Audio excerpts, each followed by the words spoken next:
Szevasz, Bucsák Péter vagyok. Szia. Szevasz, Levente. Meséld el nekem, minek költöztél be a mai nap? Arra, hogy ugrok itt egy fantasztikusat. Komolyan? 4000 méterről. Oké, bátor tett, mert igazából én, ahogy így körbejártalak az előbb, még ernyő sincsen rajtad.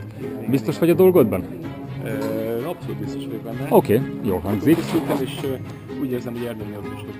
Oké, de mi lenne, ha annyit módosítanánk a dologban, ha elvinnél engem a hátadon, én fölkapaszkodok rád, én biztos viszek magammal egy ernyőt, és utána én garantálom, hogy sokkal lágyabb lesz a földetérés, mint ernyő nélkül. Ez jó ötlet. Jó ötlet? Teljesen jó ötlet. Teljesen jó lesz. Figyelj, én fogok csinálni mindent, neked az lesz a feladatod, hogy érezd jól magad. Oké. Belevághatunk a nagy kalandba? Belevághatunk. Oké, adj egy ötöst, kétegetem.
I'm just a breath away, losing my faith today. I'm falling off the edge today. I am just a man, not superhuman. I'm not superhuman. Someone save me from the hate. It's just another war, just another family I'm torn. falling from my feet today. Just a step on the edge, just another day in the world we live. I need a hero to save me now. I need a hero. I need a hero to save my life. A hero will save me. Just in time. I've gotta fight today to live another day. Speaking my mind today. My voice will be heard today. I've gotta make a stand, but I am just a man. I'm not superhuman. My voice will be heard today. It's just another war, just another family My torn. voice will be heard today. It's just another kill. The countdown begins to destroy ourselves. I need a hero to save me now. I need a hero. Igen! Egy pacsi! Üdv az irodában, megcsináltuk! Király volt, vagy király volt? Király volt. Ezt akartam hallani. Minden rendben? Király, ez a király. Ez az élet. Elrendezzük az erdőt a fejünk felett és repülünk tovább. Jövünk vissza, szevasz!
Gratulálok! Oké. Köszönöm szépen, hogy lehoztál köszönöm a szépen. hátadon. Hogy érezted magad? Király volt, ez Az ajtóban? Azért az volt egy húha, ugye? Ott volt egy para azért. Ügyes voltál. Köszönöm, hogy szépen. együtt ugorhattunk. Szia, hello.